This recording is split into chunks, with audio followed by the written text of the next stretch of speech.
Assalamualaikum warahmatullahi wabarakatuh. Perkenalkan, saya Nok Ayuni dengan NIM 20081060069 dari kelas Biologi C semester 4 Fakultas Ilmu Tarbiyah dan Keguruan YIN Senurjati Cirebon.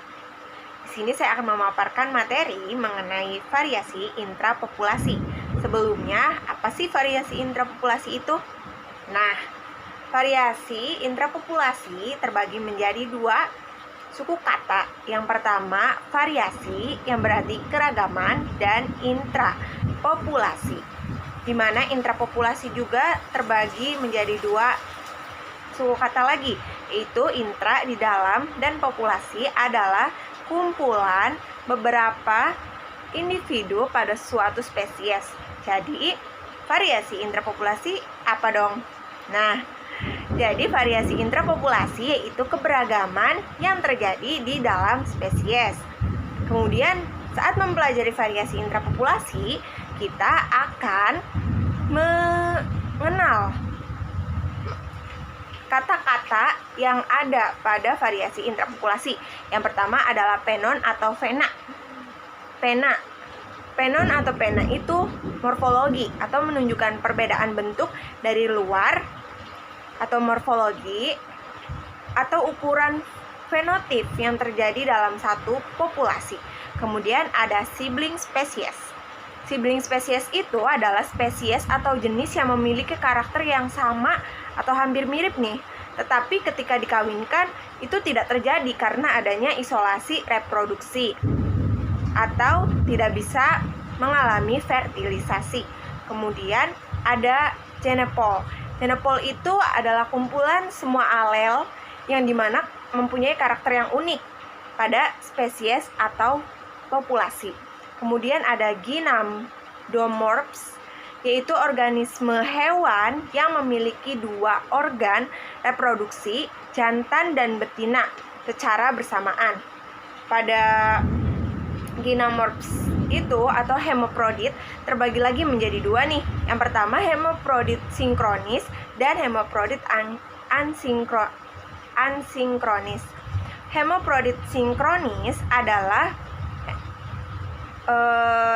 reproduksinya itu berkembang secara bersamaan, sedangkan asinkronis itu reproduksinya berkembang secara bergantian. Kita akan mempelajari tentang taksonomi klasik, di mana taksonomi klasik ini menggunakan metode genetik yang bersifat konvensional. Legitimasi pada taksonomi klasik ini adalah satu spesies ditentukan hanya dengan derajat perbedaan morfologinya saja. Tentu ada konsekuensi di balik itu. Yaitu konsekuensinya adalah adanya variasi dalam spesies, di mana morfologinya beda nih, tapi spesiesnya spesies yang sama. Contohnya, itik jantan berbulu cerah dengan nama ilmiah Anas baskos dan itik betina berbulu coklat dengan nama ilmiah Anas platyrinthos.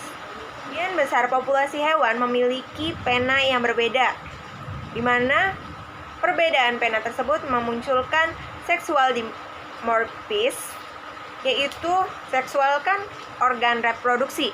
Kemudian dimorfis itu dua bentuk, berarti individu yang memiliki dua bentuk yang berbeda secara seksual, yaitu jantan dan betina. Contohnya adalah ayam jantan dan ayam betina memiliki bentuk yang berbeda. Kemudian adanya variasi umur. Ketika umur berbeda, tahap perkembangannya pun berbeda dan tentu bentuknya jadi berbeda pula. Contohnya adalah katak. Lalu selanjutnya ada variasi musiman. Ketika musim berbeda, organisme hewan bisa jadi berbeda karena menyesuaikan dengan musimnya atau tempatnya. Contohnya adalah rubah. Rubah mengalami pergantian bentuk bulu. Kemudian ada polymorphism, yaitu bentuknya yang berbeda-beda, warnanya yang berbeda-beda, tapi satu spesies. Contohnya adalah burung lovebird. Kita hanya melihat pena atau morfologinya saja, kita akan sulit nih mempertimbangkan apakah hewan tersebut termasuk dalam satu spesies atau berbeda spesies. Oleh karena itu, ada pertimbangan lain yang digunakan selain kemiripan penanya atau morfologinya. yaitu yang pertama, apakah ada perbedaan secara genetik, lalu reproduksinya secara apa, apakah seksual atau aseksual. Ketika reproduksinya secara seksual, maka sebagian besar mengalami banyaknya variasi. Kemudian semua populasi lokal adalah produk dari genepol yang sama atau alelnya sama nih. Lalu semakin banyak informasi yang tersedia, semakin mempermudah atau valid klasifikasinya. Misalkan pada saat pengoleksian hewan, kita menulis lokasi hewan tersebut ditemukan, lokasi yang tepat. Kemudian habitatnya di mana, lalu musim pada saat koleksinya itu musim apa. Variasi intrapopulasi perlu adanya pemahaman menyeluruh mengenai variasi individu dan variasi geografis atau letaknya. Ada 4 kemungkinan nih seseorang mengoleksi spesies yang dari tempat yang sama. Yaitu yang pertama, secara morfologinya identik.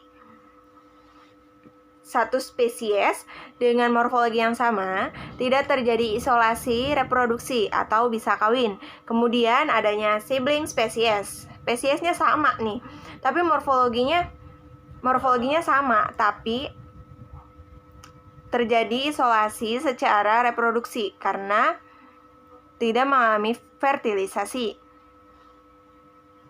Kemudian ada yang berbeda nih, morfologinya berbeda, tapi satu spesies itu tidak terjadi isolasi reproduksi atau bisa kawin. Akan tetapi, ketika spesiesnya berbeda atau different spesies, itu akan terjadi isolasi reproduksi atau tidak bisa kawin. Variasi dalam spesies terbagi menjadi 2, variasi non-genetik dan variasi genetik. Variasi non-genetik yaitu variasi diantaranya variasi menurut umur, variasi menurut sosial, variasi menurut ekologi, dan variasi menurut traumatik. Dalam variasi genetik, terjadi perbedaan seksual, perbedaan kelamin jantan, dan perbedaan kelamin betina, mempengaruhi morfologinya. Variasi intrapopulasi dalam kehidupan sehari-hari, contohnya adalah pada ayam, Gallus domesticus. Jika dilihat dari morfologinya, ayam jantan lebih menarik daripada ayam betina, di mana ayam jantan memiliki bulu-bulu yang lebih berwarna dan lebih bercorak daripada ayam betina. Kemudian ayam jantan memiliki jengger, sedangkan ayam betina tidak memiliki jengger. Lalu berat badannya atau ukuran badannya lebih besar ayam jantan daripada ayam betina. Menurut Rashaf 2011 menyatakan bahwa ayam jantan memiliki warna lurik kuning, warna hitam yang terdapat pada bulu punggung dan dada, serta warna hitam kehijauan pada bulu ekor. Pada ayam kampung betina memiliki warna lurik abu-abu pada leher punggung dan sayap, bulu dada dan bulu ekor yang memiliki warna putih.